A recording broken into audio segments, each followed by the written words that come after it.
প্রিয় মাধ্যমিক পরীক্ষার্থীরা, তোমরা যারা 2026-এ মাধ্যমিক পরীক্ষা দেবে তাদের ইতিমধ্যেই প্রথম ইউনিট টেস্টের পরীক্ষা স্কুলের শেষ হয়ে গেছে।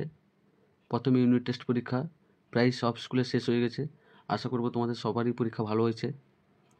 তো আমি আজকে তোমাদের দ্বিতীয় ইউনিট টেস্ট পরীক্ষাটা যে হবে সেই পরীক্ষার কোন কোন চ্যাপ্টার কোন কোন অধ্যায় নিয়ে পরীক্ষা হবে সেটা আগে বলবো, আর তারপরে আমি এক একটা স্কুল ধরে ধরে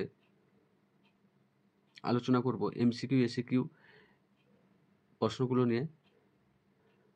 তো তোমরা যদি আমার চ্যানেলে প্রথম হয়ে থাকো, সর্বপ্রথম চ্যানেলটিকে সাবস্ক্রাইব করবে এবং পাশে থাকা বেল আইকনটি প্রেস করে রাখবে যাতে এরকম সাজেস্টিভ ভিডিও সর্বপ্রথম তোমার কাছে গিয়ে পৌঁছায়। তো চলো প্রথমে দেখে নিই কোন কোন অধ্যায় নিয়ে দ্বিতীয় পরীক্ষাটা হবে, দ্বিতীয় পর্যায়ক্রমিক মূল্যায়ন পরীক্ষা হবে। আগে সেটা নিয়ে বলে দিই, তারপরে প্রশ্নে যাব। দ্বিতীয় পর্যায়ক্রমিক যে পরীক্ষাটা হবে প্রাকৃতিক ভূগোল থেকে 2 নম্বর অধ্যায় মানে বায়ুমণ্ডল, আর 3 নম্বর অধ্যায় মানে বায়ুমণ্ডল। আরেকটা হবে আঞ্চলিক ভূগোল থেকে 5 নম্বর অধ্যায় যেটা হচ্ছে ভারতের অর্থনৈতিক পরিবেশ। আর প্রাকৃতিক ভূগোল থেকে 1 ও 2 1 নম্বর অধ্যায় অলরেডি তোমাদের হয়ে গেছে। প্রথমে এমসিকিউ প্রাকৃতিক ভূগোল থেকে যে বায়ুমণ্ডল থেকে 3টে থাকবে, বায়ুমণ্ডল থেকে 2টো থাকবে। তারপরে অতি সংক্ষিপ্ত থাকবে 3টে বায়ুমণ্ডল থেকে, বায়ুমণ্ডল থাকবে বায়ুমণ্ডল থেকে থাকবে 2টো।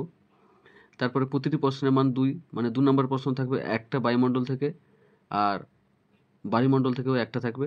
3 নম্বরের প্রশ্ন থাকবে বায়ুমণ্ডল থেকে একটা, বায়ুমণ্ডল থেকেও একটা। আর যেটা লং কোশ্চেন থাকবে 5 নম্বর সেটা বায়ুমণ্ডল থেকেই আসবে, বায়ুমণ্ডল থেকে লং কোশ্চেন আসবে না। এবার অর্থনৈতিক ভূগোল থেকে এমসিকিউ 3টে আসবে, 1 নম্বরের প্রশ্ন আসবে 3টে, 2 নম্বরে 2টো আসবে, এখানে 3 নম্বরের কোনো প্রশ্ন আসবে না, আর যেটা 5 নম্বরের লং কোশ্চেন একটা আসবে।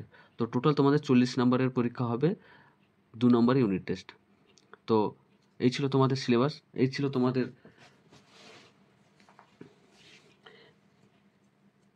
এই ছিল তোমাদের কোন কোন চ্যাপ্টার নিয়ে যে পরীক্ষা হবে সেটা। প্রশ্নে চলে যাব। প্রথম যে প্রশ্নটা রয়েছে সে মধ্যশিক্ষা পর্ষদ কর্তৃক সম্প্রতি প্রকাশিত নমুনা প্রশ্নগুলো যে রয়েছে এমসিকিউ, সেগুলো নিয়ে আগে আলোচনা করব। দেখি, তো ভিডিওটা শুরু করছি। প্রথম যে প্রশ্নটা রয়েছে, বৃষ্টিপাত সবচেয়ে কম হয় কোন অঞ্চলে? এটা হবে তুন্দ্রা জলবায়ু অঞ্চলে, মানে অপশান গ, তুন্দ্রা জলবায়ু অঞ্চলে বৃষ্টিপাত সবচেয়ে কম হয়। এরপর বিষমমণ্ডলে অন্তর্ভুক্ত স্তরটি হলো ট্রপোস্ফিয়ার, অপশান ক, ট্রপোস্ফিয়ার। এরপরে 3/4 ভাগ মেঘাচ্ছন্নতা যে প্রতীক চিহ্ন দিয়ে বোঝানো হয় সেটি হলো অপশান ক, অপশান ক। এরপর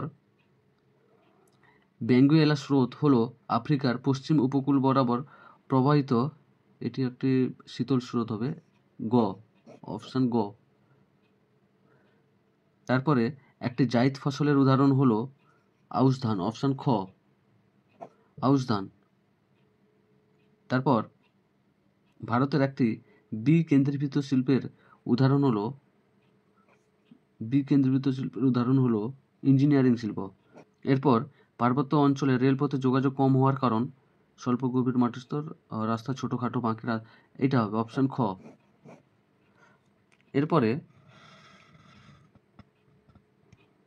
সত্য আছে, অক্ষাংশ বরাবর পালতোলা জাহাজগুলি চলতো বাণিজ্য বায়ুর প্রভাবে, এটা হবে ঠিক, মানে সত্য, এটা হবে ঠিক। তারপরে কলকাতা একটি সমুদ্র বন্দর, এটি হবে ভুল। এরপর রয়েছে সমুদ্রবায়ু ড্যাশ বেলা প্রবাহিত হয়, এটা দিনের বেলা হবে, দিনের বেলা, বিশেষ করে দুপুরের পরে। এরপর আছে মরা কটালের সময় পৃথিবীর সর্বাপেক্ষা চাঁদ ও সূর্যের ড্যাশ অবস্থান করে, চাঁদ ও সূর্যের একে অপরের 90 ডিগ্রি কোণে অবস্থান করে, একে অপরের 90 ডিগ্রি কোণে অবস্থান করে। এরপরে স্তম্ভ মেলাও, মানে ক স্তম্ভ আর খ স্তম্ভের সাথে মিল করাতে হবে।